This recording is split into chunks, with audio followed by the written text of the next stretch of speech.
thank you all for being here this afternoon for this very important announcement. We are here today in West Baltimore for something that I think we all can agree is very important. The group that stands with me today is representative of the Community Violence Intervention, or CVI, ecosystem that is underway here in Baltimore. I want to recognize and thank this group for the dedication that they have demonstrated co-producing public safety for the benefit of Baltimoreans across our great city.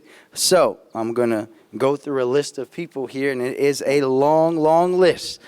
So we have Councilman James Torrance, who is with us or will be with us very shortly, David Hetlinger, who represents Congressman Rupensberger, Deontay Edwards, representing Councilman Mark Conway, our hospital partners, Daniel Blum, our president of Sinai Hospital and Grace Medical System, and senior vice president of LifeBridge Health. And we should clap for folks. I'm sorry about that. Sam Barris, director of external affairs for the University of Maryland Medical System. Sam. Deb Holbrook with Mercy Medical Center's Victim Services for Human Trafficking. Will Toriente, Violence Prevention Program Manager at St. Agnes.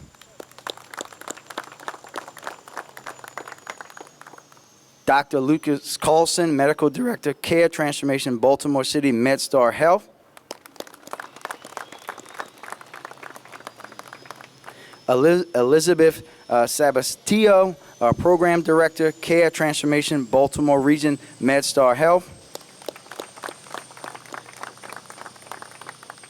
Phyllis Gray, Assistant Vice President, Care Transformation, Baltimore Region MedStar Health. Ed Laverne, President and CEO of Ascension St. Agnes. Olivia Farrow, Director, Community Engagement and Advocacy at Ascension St. Agnes. If we were having this at City Hall, Olivia, I would say welcome back. Adam Rosenberg, Executive Director, Center for Hope and Vice President, LifeBridge Health.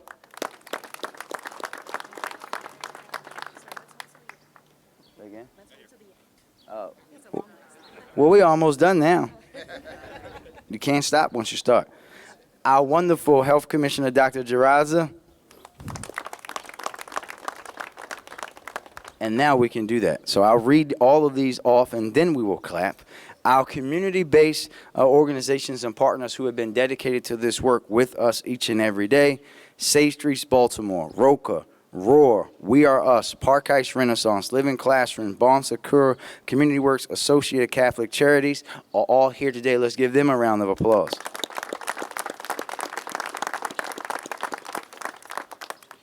And our national CVI partners, first of whom, who had, like me, had a birthday last week. Julie Rodriguez, on behalf of the White House, and Director Susan Rice. Let's give Julie a hand of applause. David Muhammad, Executive Director of the National Institute for Criminal Justice Reform. And Fatima Lawyer Dreyer, Executive Director of the Health Alliance for Violence Intervention, and of course, our fabulous Director of MONSE, Shantae Jackson. Let's give them a round of applause.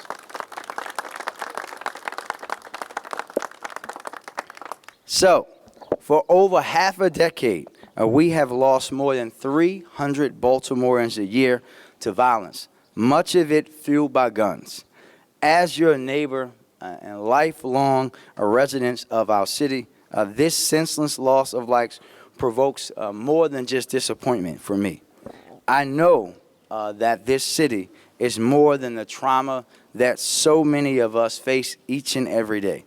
The sheer loss of life elicits more than just pain and frustration, though.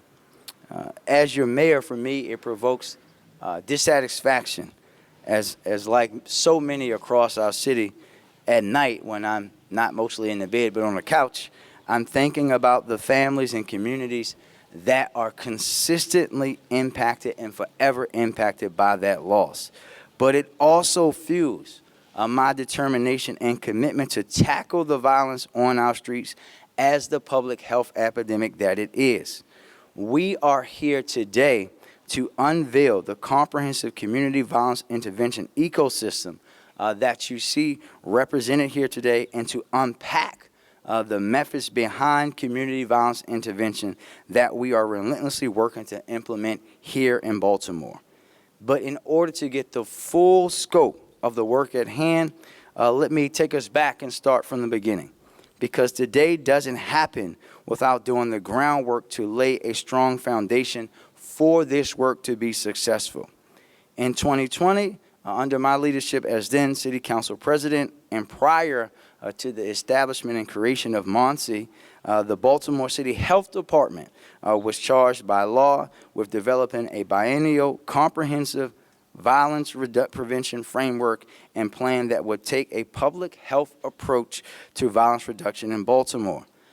At this direction, our health commissioner convened the citywide violence prevention task force, which was composed of local agencies and organizations, state agencies, federal government technical assistance partners, to develop a violence prevention framework rooted in public health approach and equitable life outcomes for all Baltimoreans, residents, and visitors. The framework, started by Dr. D and her team, was the foundation of what we now know as Baltimore's Comprehensive Violence Prevention Plan. A public health approach to reducing violence requires co-production and, of course, coordination. Too often in our neighborhoods, interpersonal conflict escalates into cruel and deadly behavior. We know that this is something that we cannot police our way out of. Approaching violence reduction through a lens of public health means implementing a strategy that simultaneously unearths the root causes of violence and utilizes violence intervention programming like Safe Streets, hospital-based responder programs, and community-based organizations. CVI, a community violence intervention, is about evidence-based programs and strategies designed to reduce violent crimes by building relationships with the people at the center of the violence itself. From neighborhood stabilization responses, conflict mediation, violence intervention, and for the first time, victim services with specific attention paid to survivors of gun violence and trauma that can lead to re-victimization. And before I continue, I want to recognize Johns Hopkins Medical Center, represented here today by Maria Tilden. I want to also thank Healing Cities for their partnership in implementing this trauma-informed approach to public safety across our city. Together, we are taking a public health and community-based approach to violence reduction that covers more ground than the 2.6 square miles of our 90 square mile city that currently is covered by our 10 Safe Street sites. The people that stand with me today have made a great commitment to join these efforts and offer their services that will reach victims and perpetrators alike to help disrupt the cycles of violence we continue to see play out in our communities. The expansion of this ecosystem will manifest in 4 ways: redefining and building Baltimore's existing conflict mediation and violence intervention programming, developing stronger partnerships and coordination with Baltimore area hospital partners, expanding intensive life coaching services, and, for the first time ever, focusing on victim services. Making a connection and providing immediate support to gunshot victims in the hospital is essential to preventing retaliation and re-victimization. Back in February, Monty and I convened chief medical officers from area hospitals to discuss the vision for hospital-based responder programs as a part of Baltimore's CVI ecosystem. As represented by the hospital partners that stand here today, Monty is working to establish official partnerships with area hospitals that treat gunshot victims to ensure a coordinated hospital-based violence intervention and victim service network. And I'd like to invite now Daniel Blum, President of Sinai Hospital and Senior Vice President of LifeBridge Health, to speak about Grace Medical's hospital responder program and the importance of hospital-based partners in this work. Mr. Blum?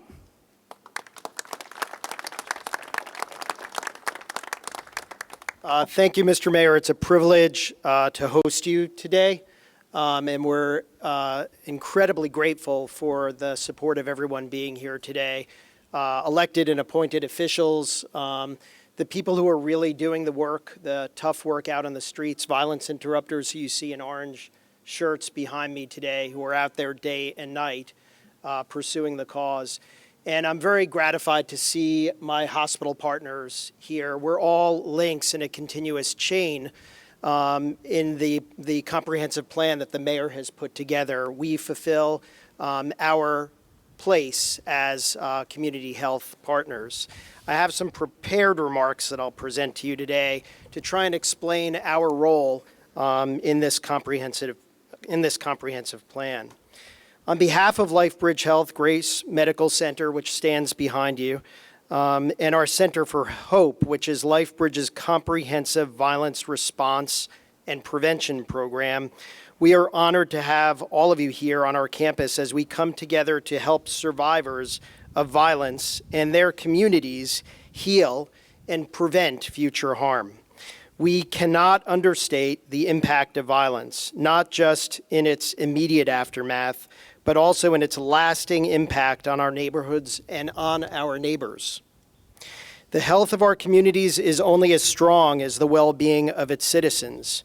We look forward to working together collaboratively to build an ecosystem that aims to interrupt the cycle of violence as we address the many complex factors that each conspire to produce and sustain a culture of violence. We see that episodes of violence become repeating cycles of violence, as the mayor alluded to, and we all, each and every one of us, must be aligned in bringing solutions because we all are connected, we all are at risk, we all will benefit, and we all are obligated as leaders and as fellow human beings. The issues at hand go way beyond what any one constituent can resolve on their own. Our actions must be thoughtful, they must be resilient, supportive, and coordinated. And Mr. Mayor, we appreciate your leadership on this topic. At LifeBridge Health, we care bravely, as the sign behind me says. You can see these words on our banners and all around our facility. For us, caring bravely means doing the right thing, even when it is hard and even when it is complex. We and all of our healthcare partners do not shrink away from challenges. Instead, we move toward them, we lean in against them. We welcome working with the city and many other constituents who must come together to lend a voice, support, and solutions, each in their own way. Our LifeBridge Health Center for Hope established our multidisciplinary violence response here across LifeBridge. It's our response and prevention program, and it has been in place here at Grace since late 2021. The initiative here at Grace has already supported more than 60 victims of gunshot wounds and other forms of violence who came to us after an assault seeking assistance. By connecting with people when they are receiving medical care, we have a window of opportunity to introduce programs and resources to help break away from the cycle of violence. The Grace team here works in close coordination with our on-site emergency department, our trauma team, our Sinai Hospital Violence Responder Program, our 2 safe street sites, and other initiatives such as our West Baltimore Renaissance Foundation and even our medical office practices, so we can engage in people at all points in time. Collectively, we respond to adults and children who have been impacted by homicide and other forms of violence. Because these programs are part of our health system, we take a comprehensive approach to treat all aspects of the effects of violence, not only the physical toll, but also the mental, psychological, and emotional aspects as well. The traditional role of a hospital is what I call patch and release. We treat injured people and then discharge them. But we must move beyond the role of consequence management and engage in ways that preempt violence. We know a patient often needs more than a splint or a suture. They may need a counselor, a referral for help, secure housing, education, food, or even a job.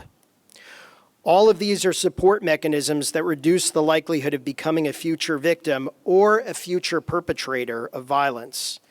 This is the aim of community violence intervention. This integrated approach to violence, incorporated broadly across our LifeBridge health system, and by virtue of the attendance of all of the other health systems here today, this brings to this critical work stream the strengths and benefits of large and sophisticated health, research, and education systems, and we are all united in this cause. We're able to assist in areas of job training and even employing people. It produces health benefits, and we have a variety of other infrastructure elements to support this. Strategic planning, information technology, coordination, connection to a variety of experts and specialists. This work is not easy, but it is so important, and for us, it is so fulfilling. We look forward to working with the city, our fellow health systems, and our colleagues to interrupt the culture of violence and build a brighter future for our neighbors and our communities. Again, I thank you enormously for being here today. Thank you.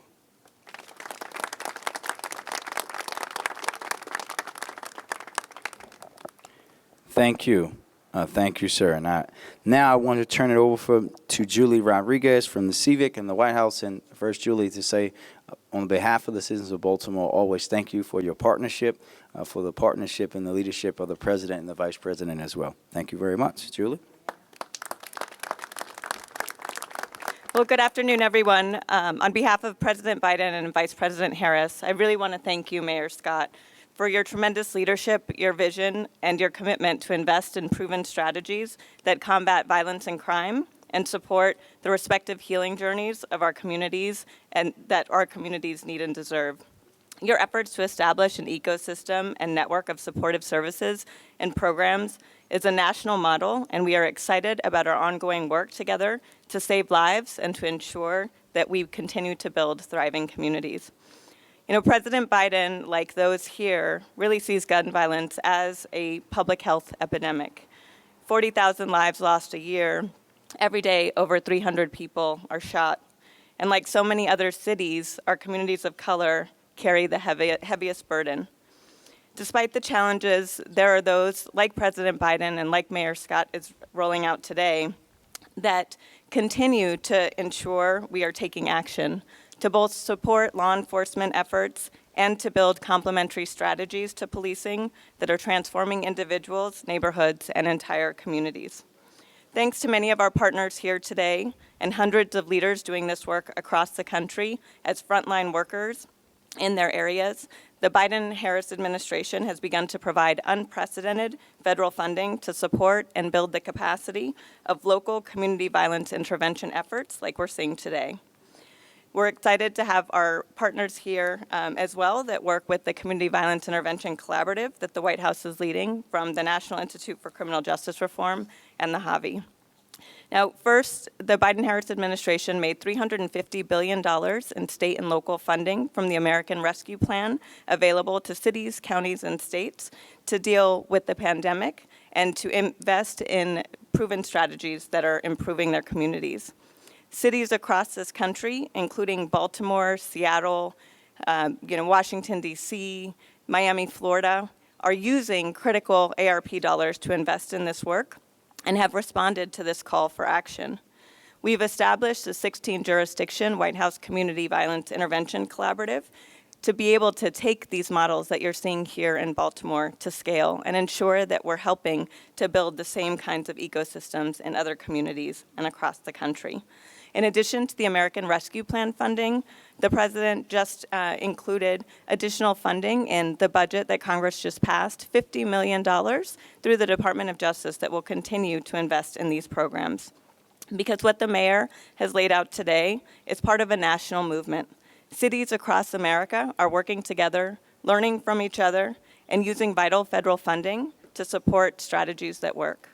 This is what healing the soul of our nation looks like in action, and we are proud to be a partner with Mayor Scott and cities across the country. Thank you, Mayor.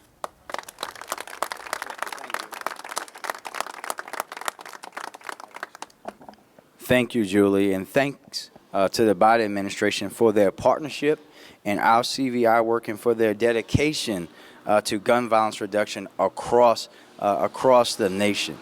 CVI is an approach, hold on one second.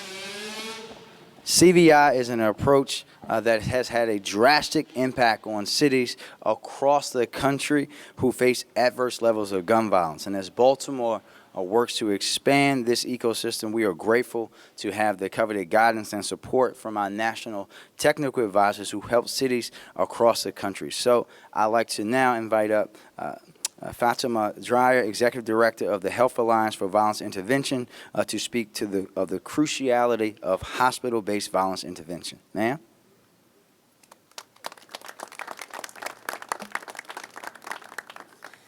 Thank you. I first just want to thank Mayor Scott and Director Jackson for inviting me to speak today. It is such an honor to share the stage with them and Director Rodriguez, my fellow colleagues who are addressing violence at the local and national level, our elected and appointed officials, and our heroes, our violence intervention workers. As Executive Director of the Health Alliance for Violence Intervention, a national organization that focuses on standing up hospital-based violence intervention programs, I believe Mayor Scott has laid out a powerful vision. As a Black woman whose father was caught in the cycle of violence since my youth, I can say that developing a comprehensive community violence intervention ecosystem to address this crisis is urgent. Our communities need and deserve to have these life-saving strategies fully implemented. You see, for many years, the violence intervention field, each of the evidence-based strategies that were developed separately have unfortunately been fragmented, uncoordinated programs across the country. Now, visionary leaders like Mayor Scott understand that in order to enact change, we must create a coordinated, integrated strategy in which all the stakeholders within the ecosystem are singing from the same songbook. Reductions are driven by coordination. HVIPs are one component of the community violence intervention ecosystem. When people are shot and they go to the hospital, there is a moment we call a teachable moment, as Daniel Bloom said, where we have an opportunity to intervene at a time when retaliations might be developing.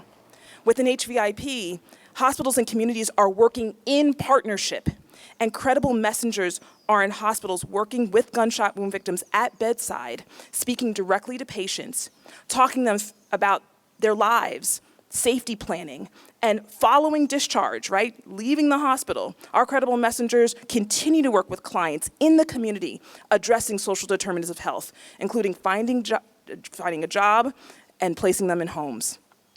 There must be intensive, rigorous follow-up after discharge in order to ensure that these clients remain on track.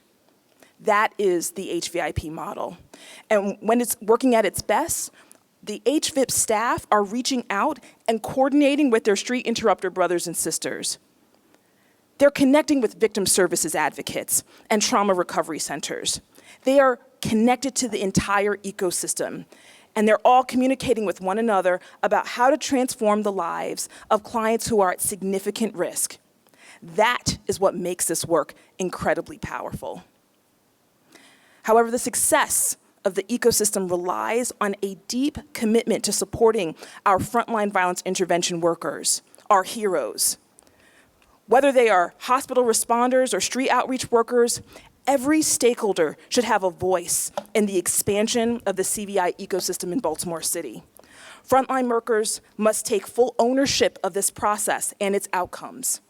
We need a community-wide approach with honest and accountable communication and partnership. That is our recipe for success.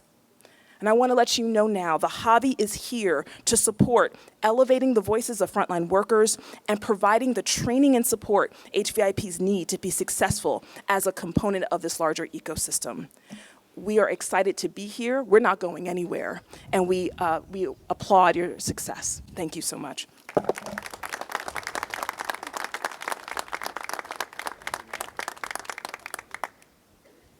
Thank you. Thank you so much. And I am now excited to turn it over to Monty Director Jackson to discuss the findings of our evaluation and speak about how Monty is coordinating all of our CVI efforts. Director?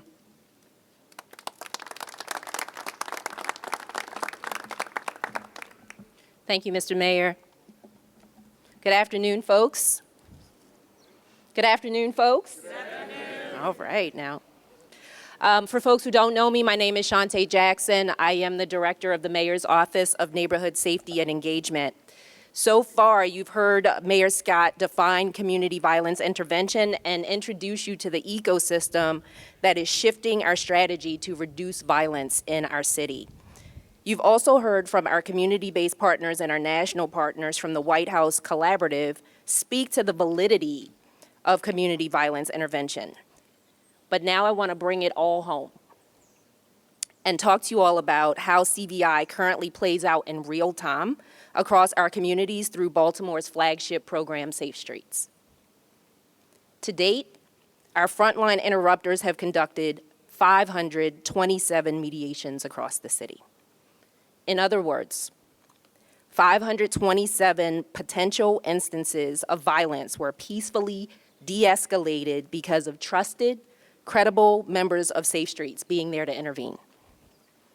And while that demonstrates the amazing work that happens every single day by our Safe Streets team members, I want to reiterate a point that the mayor mentioned in his earlier remarks. Across our 10 Safe Streets sites, we cover only 2.6 square miles of a 90 square mile city. Let that sink in for a minute.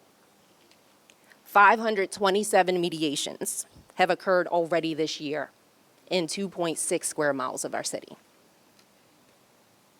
It makes it clear that the infrastructure that currently exists can't withstand the sheer amount of support that our city needs to curb the unprecedented amount of violence that we've seen take place for the last decade. It reinforces the need for hybridization, the need to no longer have a program, the need to have an interconnected and integrated system. For folks who don't know, Safe Streets Baltimore is an evidence-based program to reduce gun violence. The program's modeled after the Chicago-based Cure Violence program, which employs a public health approach, including outreach professionals to mediate brewing conflicts that could result in gun violence. Safe Streets workers focus on community outreach, public education, conflict mediation, and violence interruption within a specific geographic area. To say it simply, Safe Streets violence interrupters stand on the front lines, literally putting themselves in between the person who is pointing a gun and the person that they're pointing the gun at. That takes a true love for our city. It takes a true love for your neighbors, a dedication to your community, and a deep understanding that Baltimore is about more than just violence. For over 2 decades, Safe Streets has been an anchor and a literal lifeline in our communities across the city, but Baltimore has not always poured back into the program to take care of our interrupters. The expansion of our CVI ecosystem and the measures that we're working to put in place to make our Safe Streets program more effective are indicative of the commitment that Mayor Scott has made to the residents of Baltimore City. He's charged us with reimagining the sheer impact that a CVI program like Safe Streets can have on our city with the support of a larger ecosystem of hospital-based responder programs and community-based organizations providing victim services, intensive life coaching, and other wraparound supports. We are growing our on-the-ground capacity to directly intervene in conflicts and disputes before they escalate to violence. Monty is allocating over $10 million to issue more than 30 grants and contracts to community-based organizations to administer evidence-based community violence intervention programming, to build out this ecosystem, including the victim services, intensive life coaching support, and the wraparound support services that I mentioned. Further, for the first time in Baltimore, the Mayor's Office of Neighborhood Safety and Engagement has put the staff structure in place to support Safe Streets in a bigger way, with a focus on ensuring the safety, training needs, and professional development opportunities our frontline workers deserve, all while being intentional about developing career pathways for people who are doing this work. This is also about strengthening our ability to provide oversight, accountability, and support. In 2021, Mayor Scott charged me with conducting an internal evaluation of the program focused on operational and cultural norms across the sites. We talked to site directors and supervisors, to our CBO administrators, to violence prevention coordinators, outreach staff, program participants, and residents and community leaders in neighborhoods, and asked them to weigh in on what's working well and what they thought it would take to make this program more effective for communities, more safe for the folks on the ground. I'm excited to share with you that this evaluation's been completed. And I'm going to take a moment to share some of our findings with you now. As a reminder, you can read this report in full at monse.baltimorecity.gov. So starting with workforce demographics, the majority of our Safe Streets Baltimore workforce is between the ages of 35 and 54, with folks ranging from ages 25 to 64. 93% of the workforce identify as men, while 7% identify as women. 97% of the workforce identify as Black or African American, and 3% identify as Native American or Alaskan Native. 93% of the workforce has witnessed gun violence, and 60% of the workforce has been a direct victim of gun violence. In this evaluation, we asked members of the community about their perceptions of the Safe Streets program and how their interactions have impacted them. Many had positive sentiments. I'm going to share a couple of those now. Safe Streets Sandtown saved my daughter's life. If it had not been for them, I would have lost her due to a petty beef.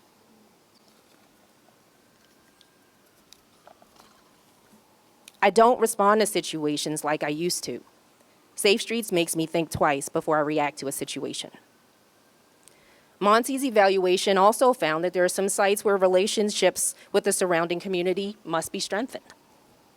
This might look like stronger partnerships with community-based organizations in a site's catchment area, as well as the community as a whole, with an emphasis on ensuring every Safe Street site has strong buy-in, a deep understanding of their work, and integrity in and around their communities. Baltimore has not always made the necessary investments to make this program as effective for our communities as we know that it can be. And for the first time, this administration is prioritizing this program because we recognize the major role that Safe Streets plays in the greater CVI ecosystem. From this evaluation, Monty has identified ways to increase workforce safety, oversight and accountability of the program, training and development, workforce morale, and overall efficacy of the program. This will include making a shift from Safe Streets as a largely standalone initiative to Safe Streets as a core anchor within the community violence intervention ecosystem needed to save lives and reduce violence. It includes streamlining operations and support to ensure clear standards around the work and the program delivery for all of our residents. Safe Streets has never had an operations manual. That will change. It includes establishing adequate training and professional development for violence interrupters and organizations who are participating in this ecosystem. It includes a complete focus on workforce safety. We know that since 2020, 3 Safe Streets staff members have been killed. At least 2 of these deaths might have been prevented if the workforce had access to safety equipment, such as bulletproof vests. Monty will update standard operating procedures to account for the provision of safety equipment and protocol in alignment with state requirements.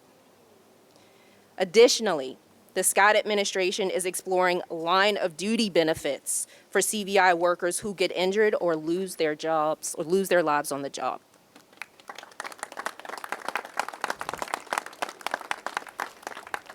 And finally, it includes improving total compensation for our violence interrupters who are on the ground doing this work every day. Things like cost of living increases, which our Safe Streets workforce have never had before. These are just some of the ways that this administration is going to better support the work moving forward because it's critical to our violence reduction efforts and to the future of our city. Along with this extensive report, we've put together an interactive map of Baltimore's community violence intervention ecosystem so that folks can see all of the components of the ecosystem and how they're working together. This map will grow and change over time. I encourage all Baltimoreans to head to the MONSE website, monse.baltimorecity.gov, and read the report in full, and to visit Open Baltimore to view and interact with the map. So folks, the mayor's commitment to reduce violence is coming to fruition before our eyes. As we invest, coordinate, and shift our strategy from past efforts that involved incomplete, disparate, and one-off efforts and initiatives. But again, we must work together. It will take the entire weight of our city to reduce violence in our communities. It will take all of us, from community-based organizations to our medical systems, to our schools, to municipal agencies, to residents alike, to truly co-produce public safety across Baltimore. And I am confident that the village will step up and do that. Thank you.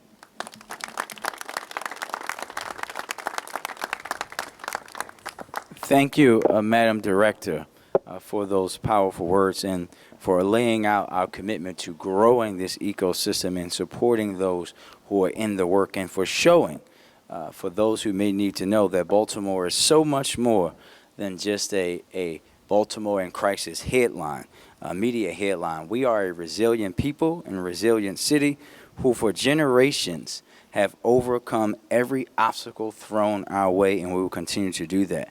There are generations worth of inequity, disinvestment, and neglect that we all must work together to heal from. Reducing violence in Baltimore is going to take investment, innovation, partnership, and levels of collaboration that Baltimore has never seen before. But rest assured that curing Baltimore's violence is my top priority and responsibility as a mayor, and the dollars we invest in CVI and in public safety practices rooted in equity, healing, public health, and trauma-informed practices will help us build safer neighborhoods today and achieve sustainable reductions in violence over time. I thank all of those who stand with us today and those who are not here but here in spirit, who believe in this work and are committed to this work and the mission of curing violence in Baltimore. And we know that it not only takes commitment, but also investment to truly shift our strategy from past efforts that involve incomplete, disparate, and one-off efforts or initiatives. And from fiscal year 22 through fiscal year 25, Baltimore will invest over $10 million of our ARPA funds to issue a minimum of 30 contracts with partner organizations at the institutional and grassroots level in outreach and conflict mediation, violence intervention, hospital-based violence intervention, school-based violence intervention, intensive case management, life coaching, and victim services. And we make this historic investment because we know that this shift in strategy will work. Let President Biden's commitment to gun violence reduction and Baltimore's representation in the White House's Community Violence Intervention Collaborative be a testament to the impact of CVI and what CVI can do. And in June 21, the Biden-Harris administration released a comprehensive strategy to prevent and respond to gun crime and ensure public safety. And last year, we were invited to join the White House Community Violence Intervention Collaborative, or CVIC, along with 15 other cities to expand this work. I now want to invite David Muhammad of the National Institute for Criminal Justice Reform to say a few words about how he's seen CVI impact communities across the nation. Mr. Muhammad.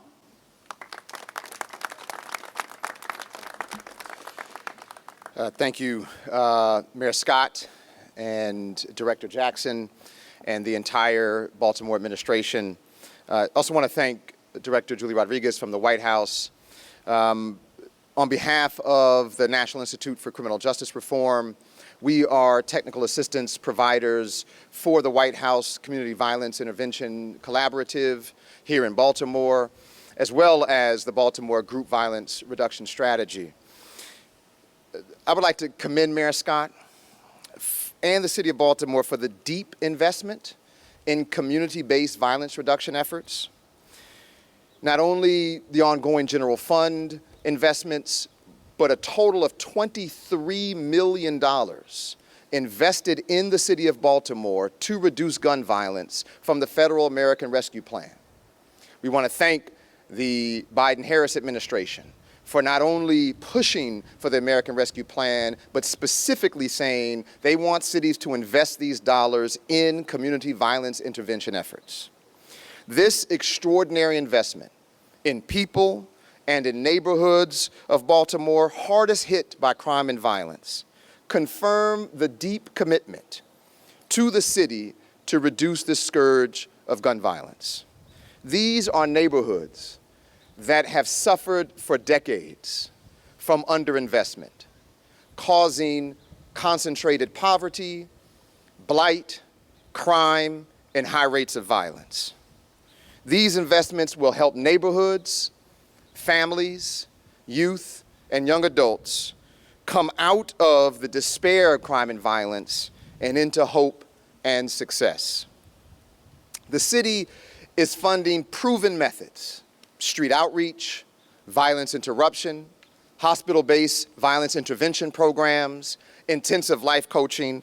All of these resources focused on the individuals who are at the very highest risk of being involved in gun violence, moving them out of their level of risk, stopping the retaliatory cycle of gun violence, and helping people reach hope and success. The Mayor Scott administration is also funding the much-needed wraparound services, education services, employment, housing, drug treatment, and mental health services, deepening and widening the ecosystem of community violence intervention. These vital interventions, focused on the right people, with the right level of intensity, close coordination, and well managed, will reduce gun violence in the City of Baltimore. We look forward to working with Mayor Scott, the Mayor's Office of Neighborhood Safety and Engagement, the incredible community-based organizations that you see standing behind us, who do work every day in this great city,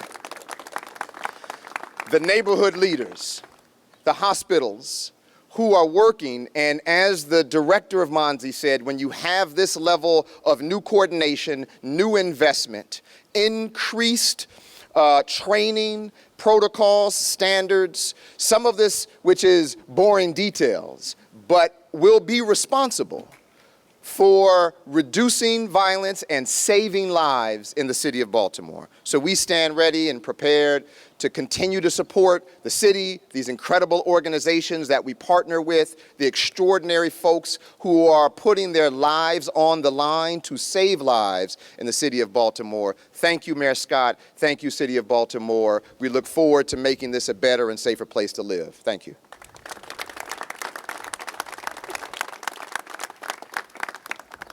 Thank you, Mr. Muhammad, and thank you for your partnership. In closing, what we know is that violence in Baltimore is a complex public health issue that has existed in our city for a long time. And what you heard today is that we now are building the needed complex ecosystem across with our community partners and our every single agency, anyone we can find, hospital partners across Baltimore, to collectively work to curing ourselves of this disease. And with that, we will take questions. Oh, Brittany, you got to go to the mic. Hold on. You all right? My first question, Mayor, is the funding for this. How much is all of this going to cost, and who's paying for it? Yep, I'll let Director Jackson go through all the numbers with you. I don't need all of them. I just need the majority. Thanks for your question. So as we mentioned before, about a total of $23 million has been allocated from ARPA funds for gun violence prevention across the board. 10 million of that is for the community violence intervention ecosystem. The other funds are allocated directly to the group violence reduction strategy, those being the mayor's dual approaches. Okay, and another question would be, we've talked about stopping crime and all of the things that we need to do to stop the violence, but part of this is that this is trauma for the children of Baltimore. So how will this comprehensive approach address them and help them? Because the continued trauma they experience makes them become part of the problem later on. Yeah, and I'll start, Alicia, and thank you for such a great question. And then let the director come in. When you're talking about victim services, when you talk about helping families through hospital-based response, you're talking about wrapping your arms around all of them, right? And we're talking about things that didn't exist the first time that I saw someone get shot as a young man in Park Heights, where they just expected me to go to school the next day like nothing happened. And when you start to deal with healing those young people, helping them understand their feelings, allowing them to say how that has impacted them, you can ward off them becoming a part of this in the future. And I'll let Director Jackson go into how we'll be doing that work, working intensely with victims and families and everyone through a wraparound way. Thank you, sir. Thank you for your question. It's a multifaceted answer because we have to simultaneously be looking at intervention in the moment and prevention in the long term. And so additional dollars have been allocated for social emotional development for our young people, for responding to trauma with them in the moment and even before it happens so that they're able to navigate conflict transformation in healthy ways. Where we see victimization of young people, whether directly or indirectly because of witnessing it, is why we've got these partners standing behind us. It's why Victim Services is a part of this ecosystem. We talked about the Center for Hope. We know that we've got ROAR as a partner that's supporting whole families in addition to the Center for Hope to make sure that we can end the cycle of victimization and traumatization. Come on, Adam. Thank you, Lisa. I think to echo that answer is that Baltimore Child Abuse Center, the city's child advocacy center, is a part of Center for Hope, and we're able to then directly plug not only our efforts when it comes to child abuse, but the work we've been doing for the last 5 years as children who've been witness to violence. And that is now connected not only with our Safe Streets programs and our hospital violence programs at LifeBridge Health, but we have the ability to integrate that as well with the city's various Safe Streets sites and the ecosystem that the mayor is creating here. We definitely see that at a root of this is children who've been witness to violence, who've been impacted by violence, who have adverse childhood experiences. And part of the work that we're doing, and in collaboration with Commissioner Jarasa and the Health Department as well, is the Child Fatality Review Team. Those reports impact this work as well. So we're able to, on a regular basis, look at which kids have witnessed homicide, which kids have lost loved ones, and being able to provide those services there. To date this year, we're already working with 6 children who've been witness to violence, making sure that they don't become victim of violence or become perpetrators of violence themselves. And it's a great question because it really is at the root of a lot of the work we're doing. And so we're grateful to be able to have that opportunity. Thank you. Just one more thing here, Brittany, if I could. Lisa, this is a reinforcement associated with the commitment that the mayor has made. We know that child fatality review didn't happen for 5 years. So the last report that the health commissioner and her team released was a 5-year report. We know that 193 of those young people had deaths that were preventable. And so when we talk about the work of building a community violence intervention ecosystem, it is because we're doing the work associated with understanding the root causes that lead to child fatality and the cycles of violence that we've got to end. Brittany? Yeah, so in the report, which I read in its entirety, it highlights that, laughs, I know, it highlights the White House administration's support of CBI. We just heard from Director Julie Rodriguez, who expanded on that. But what can you tell the citizens about why this work, this multifaceted work, is not just important now, but for the future when it comes to preventing and limiting the violence? Yeah, I think it's you know, if my grandmama were here, she would say, Brittany, when you know better, you do better, right? And I think we've heard, and folks behind us here know that we've tried many things in the city over many different periods of time, and they were never interconnected. They never thought about the immediate and the long term at the same time. And this is what we're building here, right? We're talking about preventing violence, the everyday violence, by focusing in on those most likely to be the victim and shooter through group violence reduction strategy, but also working with victims, right? And how we know retaliatory violence happens in Baltimore, how we know children who see violence and family members are victims of violence are more likely to be victims or perpetrators of violence themselves. This is a dual approach, and this is why we're doing it, because we know what we have done for the entirety of my time breathing oxygen on this planet hasn't worked. And we know that these folks behind us, the work that they do, the data shows that it works. So we have to build upon that work, expand that work, strengthen it, but most importantly, connect it all together, because we are a very interconnected city. We are a big city and a small city at the same time. And we know that one act of violence on the west side of Baltimore can spew off so many much more on another side of town. And if we are working in a directly connected ecosystem, working in every way from the grassroots, community, hospital, law enforcement together, then we will see sustainable actions in reducing violence across our city.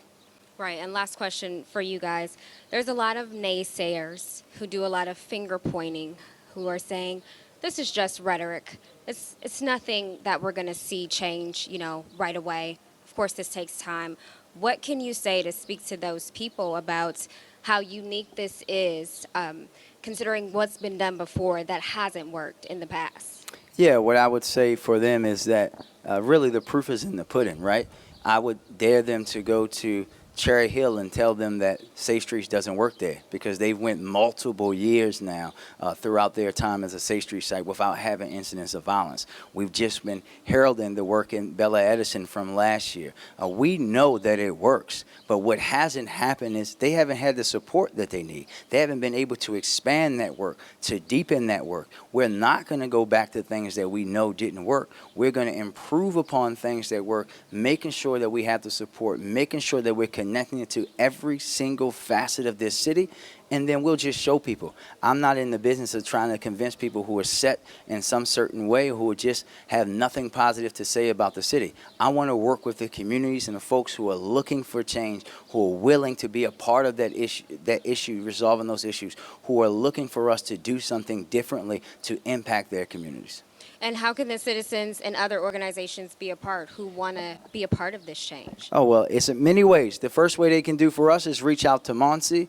They always can reach out to their local Safe Street sites, who always are inviting of people to be involved in the community. I know the brothers of We Are Us are here today, and I'm going to say again, if you're an able-bodied man in the city, you're not part of We Are Us, you have to start to push yourself to get out on the streets as well. Thank you. Kenzie? Good afternoon. Looking at the way that this is planning to expand and grow as the ecosystem, when you talk about bringing Safe Streets more into like a core program, does that mean that the current contracts with the various community-based organizations will no longer be extended once this plan is in place? I'll let the director talk about the evolution, but remember, we're talking about issuing contracts to more community organizations across the city. Director? I would offer that contract negotiations happen on a year-by-year basis, regardless of who we have a contract with, based on performance, based on alignment with the contracts, and also based on the evolution that has to take place in order for us to keep pace with what's going on in our city. As it stands to date, we have full intentions to enter into contracts with the current Safe Streets administrators for the next fiscal year. in the next fiscal year. Okay. And when you talk about looking at the ways, the accountability measures and the lack of some accountability measures at some Safe Streets locations, can you just elaborate on what was missing and what the public can expect to see as more accountability is brought to this program?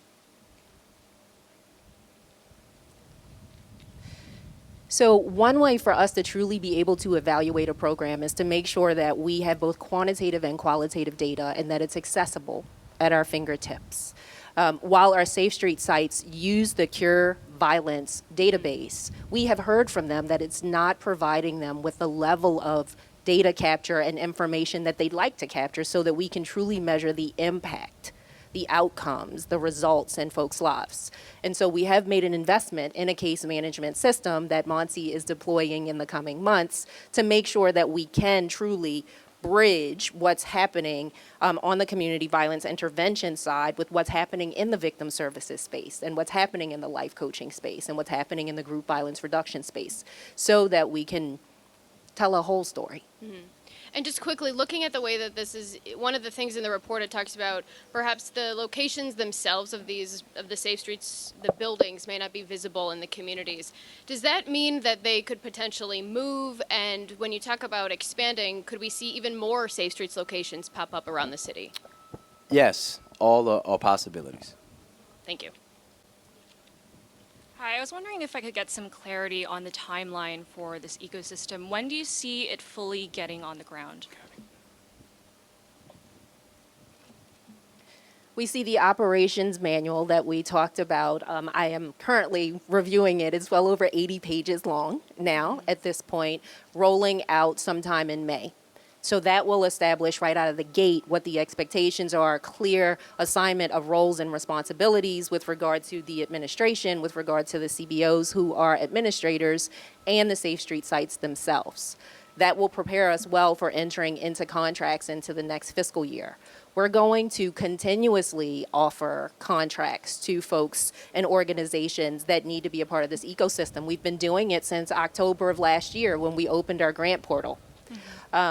We'll be making some award announcements in the coming weeks as well, as we've been doing about every single month as it relates to the CVI work. And so we'll see this ecosystem grow over time to cover more than just the 2.6 square miles of the city that it covers right now. And we'll be using that landscape, that map that we told you that we've got in open data to determine where those expansion spaces need to happen. I was also wondering if you could elaborate on how you're going to ensure the ecosystem's longevity over the years to come, regardless of who's in the White House, who is leading the city in the coming years. Well, this is about making sure that you are prioritizing in city budgets things that work, right? This is one of the reasons why we went back to outcome-based budgeting. We're not just going to do the same things year over year and just say, well, we did it last year, we have to do it this year. We're going to invest in things that we know work. We've been going down this path of really reimagining what public safety looks like in the city for quite some time now, and now we're at the point of execution. Okay, thank you. Ma'am? Could you guys talk more about could you talk a little more about the mental health resources that will be made available to Safe Streets workers given their trauma?